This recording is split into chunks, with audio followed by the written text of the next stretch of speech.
박서준의 세상은 언제나 풀리지 않는 코드와 데드라인의 연속이었다. 서울 강남 테헤란로의 빌딩 숲속 그의 스타트업 넥스트 드림 사무실은 24시간 꺼지지 않는 형광등 불빛 아래 젊은 개발자들의 희망과 절망이 뒤섞여 흐르는 곳이었다.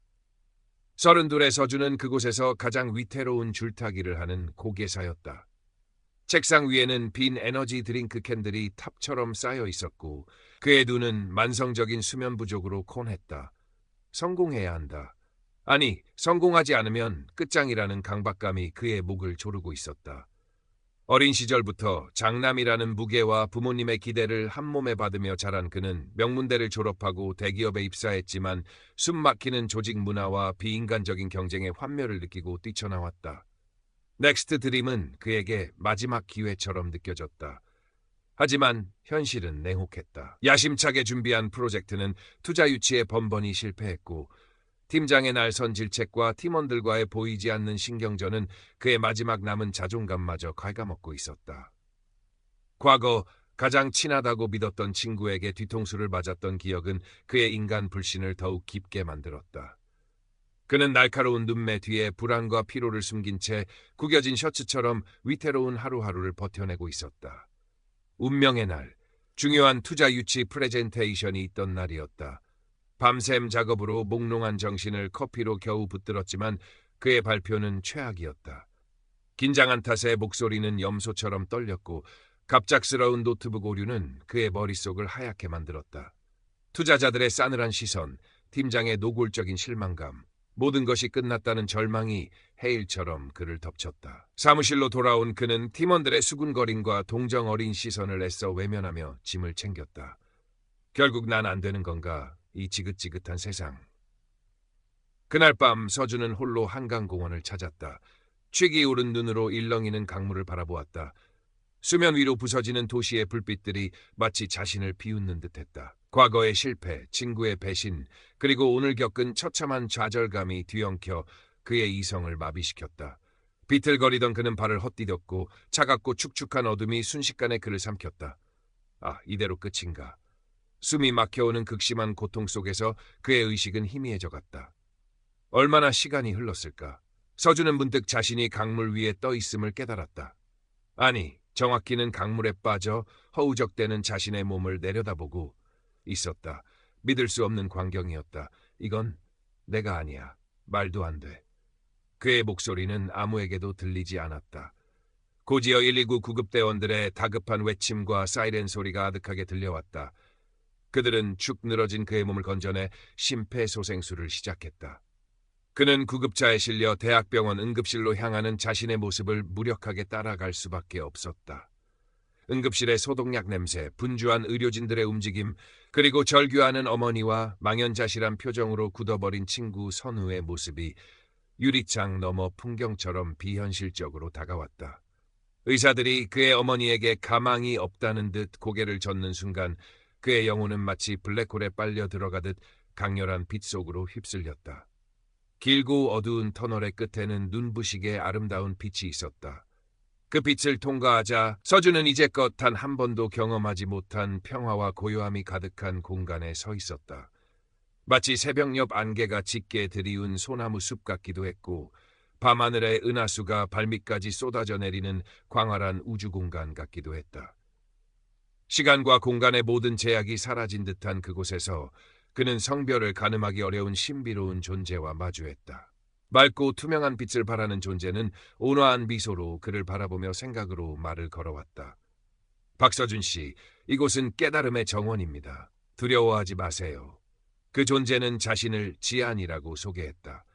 지안의 안내에 따라 서준은 자신의 지난 삶을 마치 영화처럼 마주하게 되었다.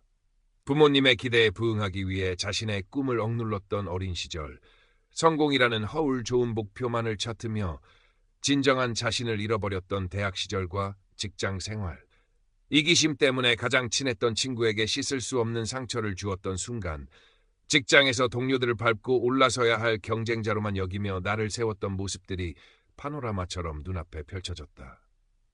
그 모든 순간의 감정들이 생생하게 되살아나 그를 덮쳤다. 그는 자신의 어리석음과 이기심, 타인에게 주었던 상처들을 직면하며 뜨거운 참회의 눈물을 흘렸다. 한참을 울고 난 그에게 지안이 부드럽게 말을 건넸다.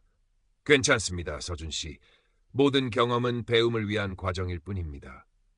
지안은 그에게 삶의 본질과 진정한 행복에 대한 10가지 새로운 원칙을 가르쳐주기 시작했다. 목소리는 없었지만 지안의 생각은 맑고 또렷하게 그의 의식 속으로 흘러들어왔다. 첫째, 진정한 당신의 모습으로 살아가세요. 세상의 기준이나 타인의 기대가 아닌 당신 내면의 목소리가 원하는 삶을 선택하세요. 당신의 약점까지도 사랑할 때 당신은 가장 아름답게 빛날 수 있습니다. 둘째, 모든 것은 연결되어 있음을 기억하세요. 당신이 내뱉는 말 한마디, 작은 행동 하나가 세상 전체에 영향을 미칩니다. 당신은 결코 혼자가 아니며 우주 전체와 연결된 소중한 존재입니다. 셋째, 사랑만이 유일한 진리임을 깨달으세요. 조건 없는 사랑, 이해와 연민의 마음으로 자신과 타인을 대할 때 모든 상처는 치유되고 삶은 풍요로워집니다.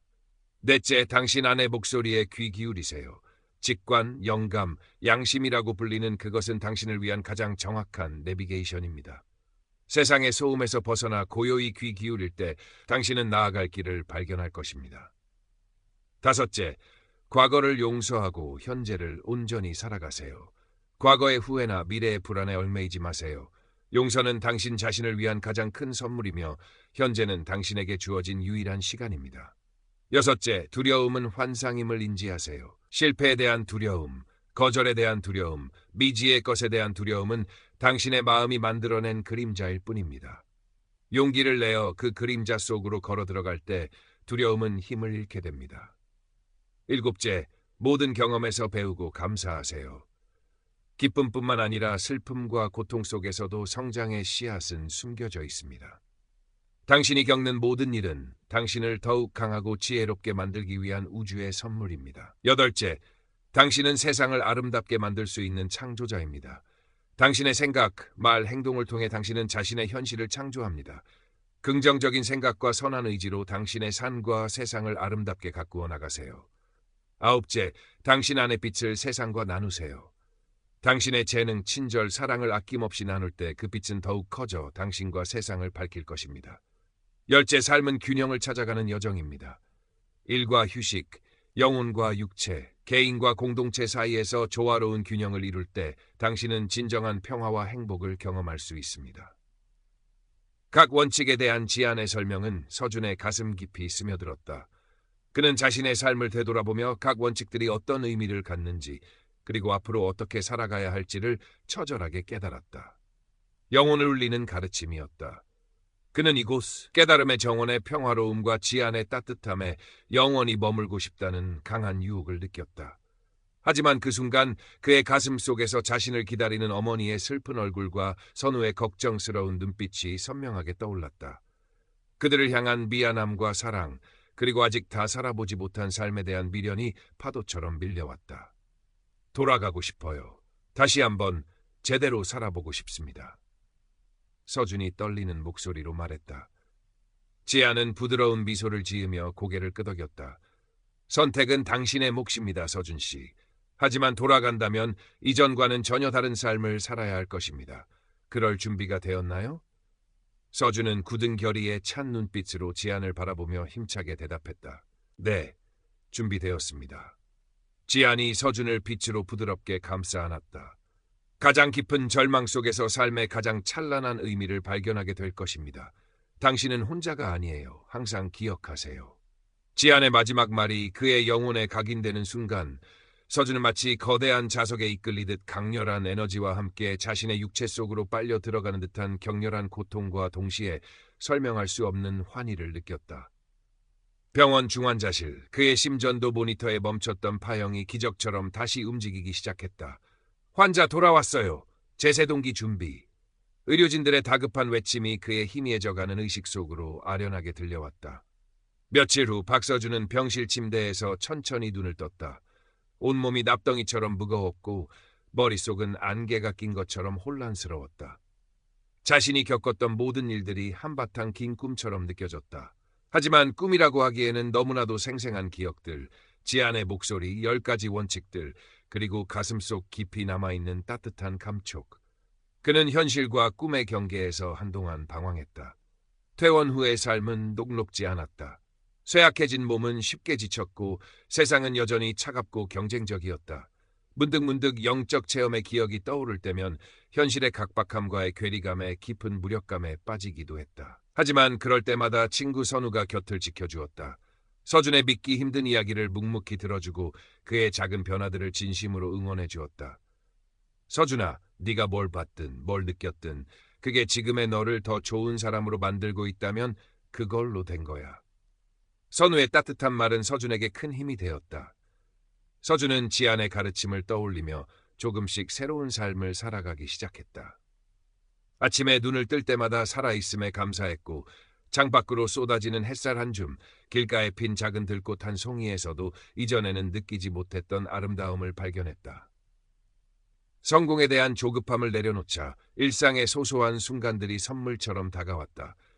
가장 큰 변화는 관계 속에서 일어났다. 그는 용기를 내어 어머니에게 자신의 진심을 전했다. 성공하지 못해 죄송하다는 말 대신 그동안 표현하지 못했던 사랑과 감사를 전했다. 어머니는 눈물을 글썽이며 그의 손을 꼭 잡았다. 오랜 세월 그들을 짓누르던 무거운 벽이 허물어지는 순간이었다. 과거 자신에게 상처를 주었던 친구를 마음속으로 용서했고 자신 또한 누군가에게 상처를 주었음을 깨달으며 진심으로 참회했다. 놀랍게도 용서는 타인이 아닌 자기 자신을 위한 해방임을 알게 되었다. 선우와 함께 시작한 새로운 프로젝트는 이전처럼 거창한 성공을 목표로 하지 않았다. 대신 사람들에게 진정으로 도움이 되고 사회에 긍정적인 영향을 줄 수 있는 작은 아이디어에서 출발했다. 수익은 적었지만 그 과정에서 느끼는 보람과 기쁨은 이전과는 비교할 수 없이 컸다. 때로는 자신의 임사체험 이야기를 익명의 온라인 커뮤니티에 공유하기도 했다. 그의 글을 통해 비슷한 어려움을 겪던 사람들이 위로와 용기를 얻는 것을 보며 그는 자신이 받은 선물을 세상과 나누는 기쁨을 배웠다. 물론 삶은 여전히 예측 불가능한 문제들과 어려움으로 가득했다. 하지만 이제 서준은 예전처럼 쉽게 좌절하거나 세상을 원망하지 않았다.